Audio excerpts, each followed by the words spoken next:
ચલો આજે આપણે બનાવીએ ચટપટું દહીંવાળું ચણાનું શાક। એના માટે બાઉલમાં આપણે દહીં એડ કરીશું, નાખીશું એમાં ચણાનો લોટ, લાલ મરચું પાવડર, કશ્મીરી લાલ મરચું, હળદર, ધાણા જીરું અને આપણે બધાને સરખી રીતના મિક્સ કરીને એક પેસ્ટ રેડી કરી નાખશું। હવે આપણે એક પેન લેશું, એમાં તેલ એડ કરીશું, ઘી એડ કરીશું, ગરમ થઈ જાય એટલે જીરું એડ કરીશું, તમાલપત્ર અને તજ એડ કરીને હિંગ એડ કરીશું।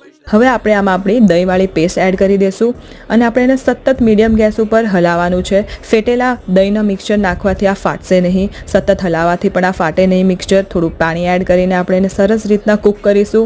થોડું તેલ આવી જાય બહાર એટલે આપણે એમાં બોઇલ કરેલા ચણા એડ કરી દઈશું। ચણાને આપણે સરખી રીતના બોઇલ કરવાના છે। પછી આપણે એમાં સ્વાદ પ્રમાણે મીઠું એડ કરીશું, થોડી ખાંડ એડ કરીશું ટેસ્ટ પ્રમાણે અને આપણે એને બધાને સરખી રીતના મિક્સ કરી દેવાનું છે। થોડું પાણી એડ કરીશું કન્સિસ્ટન્સી એડજસ્ટ કરવા માટે ગ્રેવી ઢાંકીને આને થોડી કુક કરવા દેશું। કુક થઈ જાય એટલે આપણે થોડું એમાં ગરમ મસાલો એડ કરીશું। ધાણાથી ગાર્નિશ કરીને આપણું મસ્ત ચણાનું શાક રેડી થઈ ગયું છે।